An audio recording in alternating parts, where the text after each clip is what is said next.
چلے گا؟ کوئی تو ہے. یہ ہو گئی بات وجود کی، کوئی تو ہے. اب آتی ہے توحید کی بات. کوئی تو ہے، اب ہمیں یہ بتانا ایک ہی ہے. کوئی تو ہے لیکن وہ جو ہے وہ ایک ہی ہے. یہاں پر بھی ہمیں اسلام نے جو فلسفہ دیا ہے، قانون دیا، وہ بہت ہی پیارا ہے. اس کی وجہ کیا ہے میرے عزیزو؟ چلو اب ہم توحید کی طرف آتے ہیں. توحید کہتے ہیں ایک ماننا. ایک ماننا حقیقت میں دیکھا جائے تو دنیا کے اکثر مذاہب میں توحید کا شروع میں درس رہا. عیسائیت جو آئی ان میں بھی تھا، بعد میں یہ تثلیث کے قائل ہو گئے. یہودیوں میں بھی اللہ کو ہی مانتے، خدا کو ہی ماننا ہے. ہندوؤں میں بھی ایک کا ہونے کا تصور کتابوں میں ان کے موجود ہے. یہ اور بات ہے کہ انہوں نے ملا دیا، مسالے لگا دیے، الگ الگ ہو گئے. خالص جو اپنے دین پر باقی ہے الحمدللہ وہ اسلام ہے. آج بھی اللہ رب العزت ہے اور وہ ایک ہے. ایک ہے. اس پر کیا دلیل ہے؟ اس پر بھی دلیلیں دینی ہوں گی مسلمانوں. عقلی دلیلیں بھی ہیں، نقلی دلیلیں بھی ہیں. نقلی دلیلیں ہمارے لیے، نقلی کا مطلب ہوا کسی جگہ سے ثابت ہے، قرآن سے، حدیث سے یہ ثابت ہے تو یہ نقلی دلیل. عقلی جو عقل بھی جس کو تسلیم کرے، عقل جس کو ایکسیپٹ کرے، وہ کیا ہے؟ اس بوڑھی عورت کا ہی میں بتا دوں جس نے چرخہ سلا اور چرخے کو چلانے میں اس نے یہ کہا کہ اللہ ہے، کوئی تو ہے، کیونکہ میری مشین بغیر چلائے نہیں چلتی. تو اس سے صاحب نے جس نے سوال کیا پوچھا کہ اچھا ہے تو کیا وہ ایک ہے کہ دو ہے؟ کہا نہیں ایک ہی ہے. کہا وہ کیسے؟ کہا دو ہو تو دیکھو تم سامنے بیٹھو، ادھر سے چلاؤ، میں ادھر سے چلاتی ہوں. پھر کپڑے کی کیا درگت بنتی ہے؟ تم اپنی طرف کپڑا کھینچ رہے ہوں گے، میں اپنی طرف کپڑا کھینچ رہی ہوں گی. اس سے میں نے یہ یقین کر لیا میرے کپڑے کو سلنے کے لیے میرے چرخے پر ایک ہی کا ہونا ضروری ہے. دو بیٹھیں گے تو کپڑا پھر پائجامے کی بجائے کرتا ہو سکتا ہے، کرتے کی بجائے ہو سکتی ہے، کچھ بھی ہو سکتا ہے، کچھ بھی سل جاتا ہے. تو دو لوگ ایک مشین کو سلنے جائیں تو نظام درہم برہم ہو سکتا ہے. تو ایک پورے کائنات کا نظام اگر دو لوگ چلانے لگیں تو ایک دن ایک کہے گا نہیں میں آج بارش برساؤں گا، دوسرا کہے گا نہیں میں آج دھوپ ڈالوں گا، تیسرا کہے گا کہ نہیں میں آج چھاؤں ٹھنڈی پیدا کروں گا. تو یہ تو انہی کے درمیان جھگڑا ہوتا رہے گا. اسی لیے قرآن نے بھی کہا لو کان فیہما آلہۃ الا اللہ لفسدتا، اگر ان کائنات میں زمین و آسمانوں میں خدا کے علاوہ دو ہوتے تو ضرور اس میں فساد ہوتا، ضرور اس میں نظام درہم برہم ہوتا. میرے عزیزوں یہاں دیکھ رہے ہیں ہم بہت سارے نظاموں کو، کمیٹی کا مسئلہ ہے، مسجد کا مسئلہ ہے، بہت سارے چیزیں دیکھیں. صدر صاحب کچھ اور کرنا چاہتے ہیں، نائب صدر صاحب کچھ اور کرنا چاہتے ہیں، سیکریٹری کچھ اور کرنا چاہتے ہیں. حکومت میں جائیں پرائم منسٹر کو اور چاہتا ہے، ہوم منسٹر کچھ اور کہتا ہے، اس کی تو پتہ ہی نہیں ہے. لیکن نظام ایک ملک کا چلا رہے ہیں، ایک ملک کا چلا رہے ہیں. فساد اسی لیے ہو رہا ہے، فساد اسی لیے ہوتا ہے اور ان کو پتہ بھی نہیں رہتا. وہ بھاشن میں کچھ اور بول کے آئے، یہ پارلیمنٹ میں کچھ اور بول کے آیا. یہ سب ہماری مثالیں جو میں آپ کو پیش کر رہا ہوں دیکھ کر کے سمجھنے کے لیے. ایک سے زیادہ جب ہوتے ہیں تو عقلوں کا ملنا ضروری نہیں، ہر ایک کی عقل الگ الگ چل سکتی ہے. اب آئیے کوئی کہہ سکتا ہے نہیں بھائی اتحاد سے بھی تو کام ہو سکتا ہے، یونٹی سے بھی تو کام ہوتا ہے، کچھ جگہ ہوتا ہے نا. کوئی اگر کہے کہ خدا ایک نہیں دو ہیں اور دونوں مل کے کام کرتے ہیں، دونوں مل کے کام کرتے ہیں، تو اب میں آپ کو کہتا ہوں ایک نمبر والا خدا وہ کہتا ہے آج بارش برساؤں گا. دو نمبر والا اگر اتحاد کرتا ہے اور کہتا ہے کہ نہیں ہاں تو جو کرے گا وہی میں کرتا ہوں، تو یہاں پر قانون یہ تفسیر میں فرمائے گا دوسرا والا تو عاجز ہو گیا، وہ مختار نہیں ہے پھر فیصلہ لینے میں. اور عاجز جو ہوتا ہے وہ خدا نہیں ہوتا، خدا وہی ہوتا ہے جو مالک و مختار ہے، جو خود فیصلے لے گا اور اس میں کسی کو شریک نہیں کرے گا. تو اگر دوسرا والا مان گیا اس کی تو وہ خدا عاجز ہو گیا، اس کی اپنی نہیں چلی. دوسرے دن دوسرا چلایا اور پہلے والا راضی ہو گیا تو پہلا عاجز ہو گیا. تو خدا عاجز نہیں ہو سکتا. یہ ہمارا عقیدہ ہے. خدا وہی ہے جو قادر مطلق ہے، قادر مطلق ہر چیز پر وہ خود فیصلے لیتا ہے، خود ہی اختیار رکھتا ہے. الحمدللہ اسلام کو اتنا پاک و صاف رکھا گیا ہے. خدا کا جو عقیدہ ہے ہمارے ہاں، عقیدہ توحید ہے، وہ انسان کے ذہن کو بھی پاک و صاف کرتا ہے، انسان کا ذہن بھی پاک و صاف رہتا ہے. اگر عقیدہ توحید تمہارا ہٹ گیا، میرے عزیزو توجہ چاہتا ہوں، توحید عقیدہ سمجھ گئے، اللہ کو ایک ماننے کا عقیدہ اگر ہٹ گیا تو پھر انسان اتنا ذلیل ہوتا ہے کہ پھر وہ ہر چیز کو خدا ماننے لگ جاتا ہے، چاہے وہ چوہا ہو کہ بلی ہو کہ سانپ ہو کہ مچھر ہو، کسی کے بھی سامنے جھکنے لگ جاتا ہے. توحید کا عقیدہ اگر ذہن سے ہٹ گیا، اللہ کو ایک اور بڑا ماننے کا عقیدہ ہٹ گیا، تو ہم نے ان لوگوں کو بھی دیکھا ہے جو عورتوں کی شرمگاہوں کو بھی عبادت کرتے ہیں، بہت ساری غلاظتوں کو بھی پوجتے ہیں۔ میرے عزیزو، یہ کب آتی یہ چیز؟ جب عقیدہ توحید انسان سے ہٹ جاتا ہے تو وہ بہت ہی نیچے گر جاتا ہے۔ اللہ تعالیٰ نے ذہنوں کو پاک رکھنے کے لیے یہ ہمیں کتنا بہترین عقیدہ دیا ہے، اور وہ ایک ہے، اور الحمدللہ مسلمان اسے آج بھی ایک ہی مانتے ہیں۔ کئی چیزیں ہیں، میں یہ علم الہیات پر آج بات کرنا چاہتا تھا۔ پہلے وجود باری تعالیٰ، اور دوسرے اللہ کے ایک ہونے پر۔ ایک ہونے پر سب سے بڑی دلیل یہ ہے، ایک سے زیادہ ہوں گے تو نظام درہم برہم ہو سکتا ہے، اور اب تک نظام درہم برہم نہیں ہوا۔ اس کا مطلب ہے کہ ایک ہی چلا رہا ہے، ایک ہی چلا رہا ہے۔ سورج کو جس طرح سے اس نے سالوں سے چلایا ہے، چاند کو جس طرح چلایا ہے، موسموں کا آنا جانا، قرآن خود یہ کہتا ہے، میں نے آیت خطبے کے بعد یہی تلاوت کی، ان فی خلق السماوات والارض واختلاف اللیل والنہار، بے شک زمینوں کی پیدائش میں، آسمانوں کی پیدائش میں، اور رات و دن کے آنے جانے میں تمہارے لیے بہت بڑی نشانیاں ہیں کہ ایک ہی ہے جو اس کو اپنی مرضی سے بنایا ہے، اپنی مرضی سے بنایا ہے۔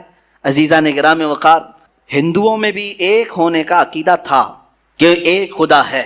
بہت ساری کتابیں ہیں جس کو میں نے پڑھا ہے، جس میں کہا گیا ہے سنسکرت میں کہ وہ ایک ہی ہے، لیکن ہوا یہ کہ بعد میں ان تعلیمات میں مکسنگ کیسے آئی؟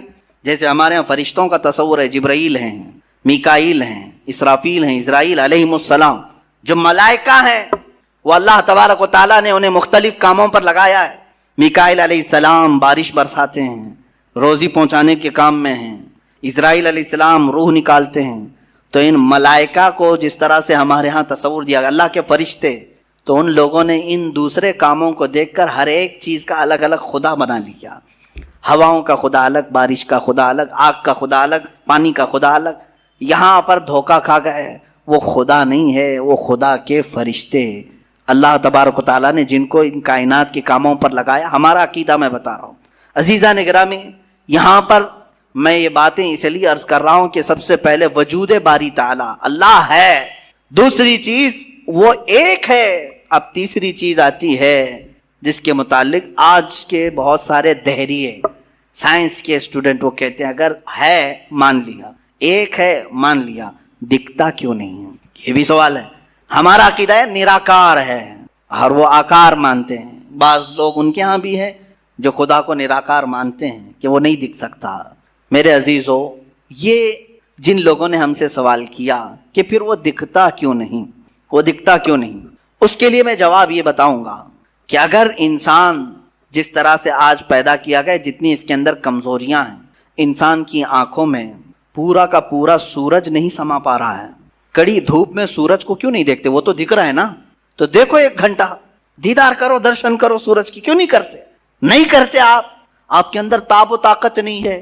سورج کروڑوں میل دور ہے، اس کو آپ پورے طور پر اپنی آنکھوں میں نہیں لے پا رہے ہیں۔ تو یہاں سے تم سب کو پتا چلا کہ میری آنکھیں کمزور ہیں، دنیا کی بڑی چیزوں کو میں سما نہیں سکتا۔ تو یہ تو سورج کے بارے میں کہہ رہا ہوں جو رب ذوالجلال کی ہزاروں نہیں کروڑوں تخلیقات میں سے ایک ذرہ ہے۔ اس ایک ذرے کو ہماری آنکھیں نہیں سما پاتی، تو پورے کائنات کے خدا کو، رب ذوالجلال کی تجلیات کو کیسے سما پائیں گے؟ آنکھوں میں کیسے اسے سما سکتے؟ اسی لیے اللہ نے قرآن میں فرمایا لا یدرکہ الابصار، اس کو کوئی آنکھ گھیر نہیں سکتی۔ وہ کیوں؟ سوال بھی تو ہے کہ اگر گھیر لے آنکھیں، ہو کیا جاتا اگر اللہ کو دیکھ لیتے؟ تو اس کے متعلق فلسفی طور پر بھی اور اسلامی طور پر بھی میں بتاؤں۔ میرے عزیزو، عقیدہ ہمارا یہ ہے کہ اللہ، اس کا کوئی سائز نہیں، اس کا کوئی سائز نہیں، اتنا چوڑا، اتنا اونچا، اتنا لمبا، اتنا چھوٹا، یہ چیز ہے نہیں، ہم اس کو مان نہیں سکتے۔ تو جب آنکھوں میں تمہارے کوئی چیز آئے گی تو وہ سائز والی ہی آئے گی، کچھ تو سائز ہوگا اس کا، چاہے وہ 100 کلومیٹر والا ہو، اگر آنکھوں میں آ گئی تو سائز بن گیا، اور جس چیز کا سائز بن گیا وہ خدا ہو نہیں سکتا۔ ہمارے ہاں یہ عقیدہ ہے کہ اللہ تبارک و تعالی جسم و جسمانیت سے پاک ہے، مکان و مکانیت سے پاک ہے، اس کی یہ تمام چیزیں ایسی نہیں جس طرح انسان کی آنکھ، ہاتھ، پیر، منہ، پیٹ، یہ تمام چیزوں سے وہ پاک ہے۔ وہ جیسا ہے وہ اللہ بہتر جانے۔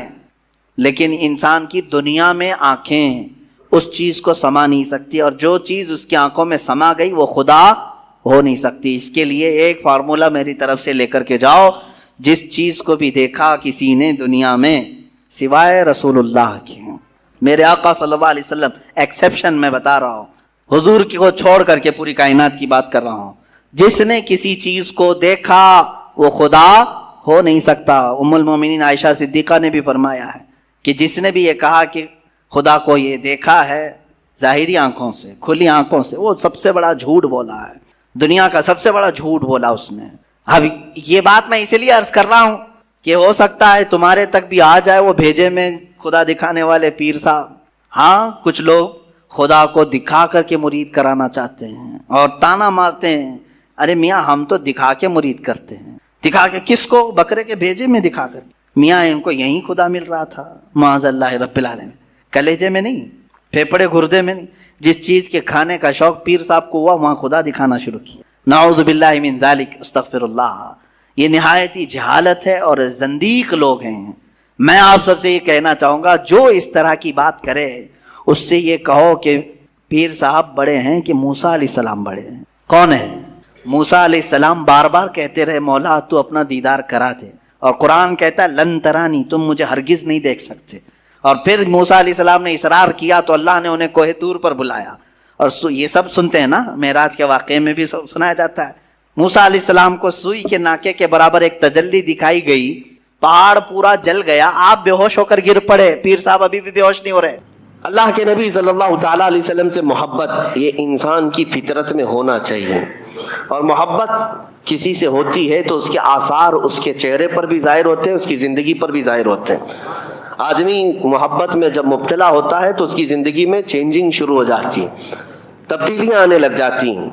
عام سی بات ہے، آپ دنیا میں بھی دیکھیں، ایک مجازی عشق و محبت میں جو بندہ پاگل ہونے لگتا ہے، کسی لیلا کے پیچھے ہے، کسی محبوبہ کے حسن کے پیچھے پڑ جاتا ہے، اس کی زندگی میں چینجنگ آ جاتی ہے، وہ سب کچھ چھوڑ چھاڑ کر کے پیچھے لگا رہتا ہے۔ کبھی کبھار ہم نے دیکھا کتنے مجنو ایسے ہی بنے ہیں شعر و شاعری کرتے ہوئے۔ محبت یہ اگرچہ دنیاوی عشق ہے، دنیاوی محبت ہے، مجازی عشق ہے، لیکن جو کائنات کے آقا و مولا کی محبت میں فدا ہوتا ہے پھر وہ سر چڑھ کر کے بولتا ہے جان ہے عشق مصطفیٰ، جان ہے عشق مصطفیٰ، روز فزوں کرے خدا، جس کو ہو درد کا مزہ ناز دوا اٹھائے کیوں۔ محبت کی ایک بات ہے میرے عزیزوں، جب تمہیں سچی محبت ہو جائے نا، یہ عام سی بات ہے تقریروں میں کہہ لینا یا کسی اور کو کہہ لینا کہ میں ان سے بہت محبت کرتا ہوں، یہ ایک الگ مسئلہ ہے، لیکن ریئل جو ہوتی ہے، جو ایک دم پیور جس کو کہتے ہیں وہ محبت ہوتی ہے، تو پھر کائنات میں ہر جگہ اسے اپنے محبوب کا ہی حسن نظر آتا ہے، وہ اپنے محبوب کے علاوہ کسی چیز کا تذکرہ پسند بھی نہیں کرتا۔ ہم ایسے عاشقوں میں بریلی کے امام کو دیکھتے ہیں جنہوں نے اپنی زندگی حضور کی محبت میں فنا کر دی، ان کا حال تو یہ تھا جس چیز کو دیکھتے اپنے نبی کو یاد کرتے۔ حضور پاک صلی اللہ تعالیٰ علیہ وسلم کی محبت، رچ بس جانا۔ محبت کی علامات میں آپ کو بتاتا ہوں، بندہ جب کسی کا ذکر کرتا ہے تو بار بار اس کا تذکرہ اس کی زبان پر آنے لگتا ہے، بار بار اس کا تذکرہ آنے لگتا ہے۔ میں آپ کے ذہن کو قریب کرنے کے لیے ایک بات کہتا ہوں، ایک بندہ مرید بننے کے لیے ایک بزرگ کے پاس، کہا کہ مجھے مرید بنا دیجئے۔ کہا جانتے ہو مجھ کو؟ کہا پہلے سنا تھا آپ بڑے بزرگ، آپ کے پیچھے چلوں گا۔ انہوں نے کہا میرا جو طریقہ ہے وہ یہ ہے کہ پیر سے بے انتہا محبت ہونی چاہیے۔ کہا میں محبت کرتا ہوں آپ سے، مرید کر لیجئے آپ۔ کہا ایسی نہیں، میں دیکھنا چاہتا ہوں۔ دیکھنے کے لیے انہوں نے ایک طریقہ کیا اپنایا، کہا ایک بھینس خرید کر کے اس کے حوالے کر دیا، کہا یہ بھینس لے جا، اس کو پال۔ کہا کیا کرنا ہے اس کو؟ کہا اتنا پالنا اس کو، صبح نہلانا، دوپہر میں نہلانا، رات میں بھی نہلانا، 3 بار نہلانا، کھانا تم اپنے ہاتھ سے کھلانا اس بھینس کو، اور اس کے پورے بدن کو پوچھا مارتے رہنا، صفائی کرتے رہنا، اور اس کے ساتھ بیٹھ کر کے تھوڑی دیر باتیں بھی کرتے رہنا، اس سے دل لگا لینا۔ اس نے کہا آپ کا حکم ہے تو کرتا ہوں، ورنہ بھینس سے کیا کیا جائے، جانور ہی ہے نا۔ تو اس نے کہا ٹھیک ہے۔ بزرگ نے کہا 30-40 دن کے بعد آؤ۔ 8 دن کے بعد وہ آیا تو اس سے پوچھا کیا حال ہے؟ کہا ٹھیک ہوں۔ کہا بھینس کا کیا حال ہے؟ کہا وہ بھی ٹھیک ہے۔ پھر انہوں نے سوال کیا دن بھر کیسے گزارتے ہو؟ کہا اچھے سے گزارتا ہوں. بھینس وہ بھی اچھی ہے. کہا جاؤ 40 دن کے بعد ہم ملتے ہیں. 40 دن کے بعد آئے. اب آنے کے بعد اس بزرگ نے پوچھا کیا حال ہے؟ کہا میری بھینس کا حال بھی بہت اچھا ہے. کہا تیری خیریت پوچھ رہا ہوں، بھینس کی بات کر رہا ہے. دن کیسا گزرتا ہے؟ کہا میری بھینس تو بہت اچھی ہے، صبح اٹھتی ہے میرے ساتھ بات کرتی ہے، دوپہر میں نہلاتا ہوں، رات میں اس کے ساتھ بیٹھتا ہوں. کہا میں تیری خیریت پوچھ رہا ہوں، بھینس کی بات کر رہا ہے. اس کے بعد جتنے سوال وہ کرتے رہے ہر بات میں بھینس. تب اس بزرگ نے فرمایا کہ یہ صرف اور صرف ریہرسل ہے، ایک پریکٹس ہے. ایک بندہ اگر جانور کے ساتھ بھی وقت گزارنے لگ جائے تو اس کا دل اس کے ساتھ لگ جاتا ہے، اور اگر تو اللہ کے رسول کے ساتھ دل لگا لے میرے عزیزو، جانور کو تو یہ اختیار نہیں تیرے دل کو قابو میں رکھنے کا، لیکن آمنہ کے لال کو یہ اختیار ہے تیرے دل کو اپنے قبضے میں رکھنے کا. حضور پاک صلی اللہ تعالیٰ علیہ وسلم سے محبت بڑھے گی تو کیسے کہ کثرت سے ان کا ذکر ہونے لگ جائے. صبح دوپہر شام ان کی حدیثوں کی بات کرو، حضور کے اخلاق کی بات کرو، نبی پاک صلی اللہ علیہ وسلم کی سنتوں کی بات کرو، آٹومیٹک آپ کو محبت ہوگی. اور اگر حدیثیں یاد نہیں ہیں تو کم سے کم حضور پر کثرت سے درود پڑھنا شروع کرو.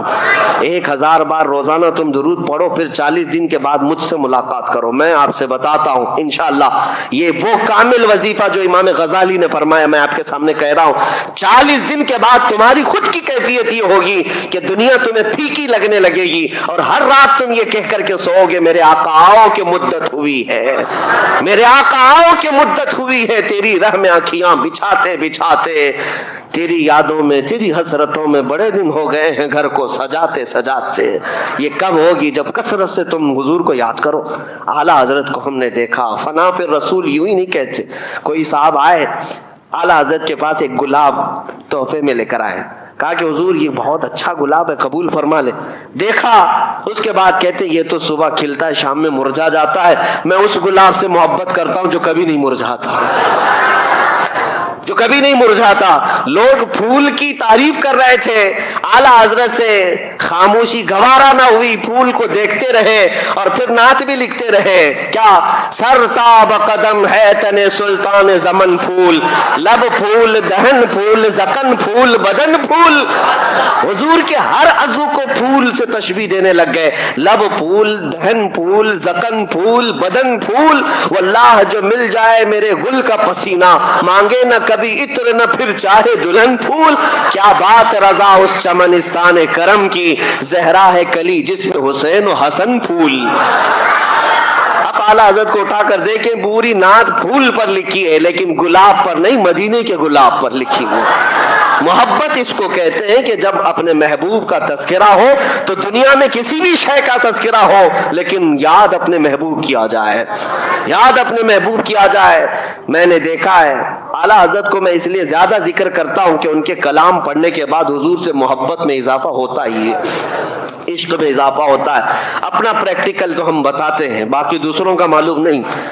نبی پاک صلی اللہ تعالیٰ علیہ وسلم کے دربار میں قریب ہونے کا جو شوق بڑھتا ہے وہ اعلیٰ حضرت کے کلاموں سے بڑھتا ہے. آپ دیکھیں انہوں نے کہاں کہاں ذکر کیا، اور ایسی ایسی جگہوں پر اللہ کی حمد بیان کرنا ہے، اللہ کی تعریف جس کو حمد کہتے ہیں. وہ جب بیان کرنا ہے، بہت سارے لوگوں نے دنیا میں حمد بیان کی ہے، اور کئی ایسے دوسرے طبقے کے لوگ، دوسرے مکتبہ فکر کے لوگ بھی حمد لکھیں. بچپن میں اردو اسکول کی کتابوں میں وہ حمد بھی آتی تھی، وہ اللہ بہت بڑا ہے جس نے ہماری گائے بنائی. سنے ہوں گے آپ، یا شاید ہو سکتا ہے آپ کے سیلیبس میں چینج ہو گیا، پرانے لوگ جانتے ہیں وہ اللہ بہت بڑا ہے جس نے ہماری گائے بنائی. اس پر حمد اللہ کی، ٹھیک ہے اچھی بات ہے. وہ اللہ بہت بڑا ہے جس نے ہمارا گھر بنایا، ہمیں باپ دیا، ہمیں ماں دیا، وہ اللہ بہت بڑا حمد ہے یہ. لیکن اعلیٰ حضرت کو دیکھو، اللہ کی حمد بیان کرنی ہے.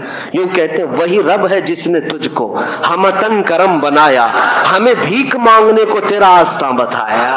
تجھے حمد ہے خدایا، تجھے حمد ہے خدایا.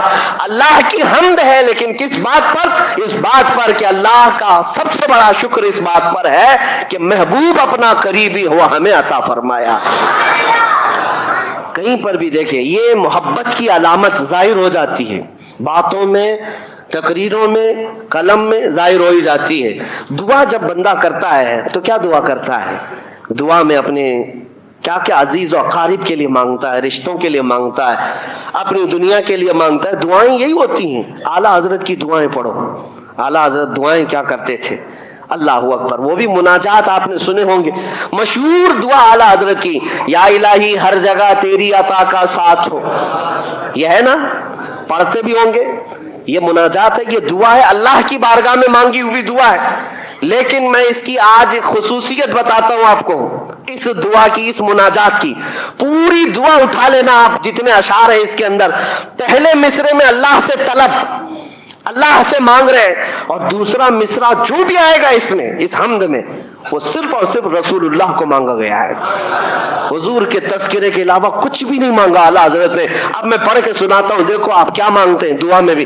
یا الہی ہر جگہ تیری عطا کا ساتھ ہو, جب پڑے مشکل شہ مشکل کشا کا ساتھ ہو. دنیا میں کچھ نہیں مانگا, جب مشکل آئے تو اے اللہ مشکل کشا رسول کا ساتھ ہو. اور پھر آخری وقت آئے, یا الہی, یا الہی جب زبانیں باہر آئیں پیاس سے. یہ قیامت کا منظر ہے. یا الہی جب زبانیں باہر آئیں پیاس سے, کیا ہونا چاہیے؟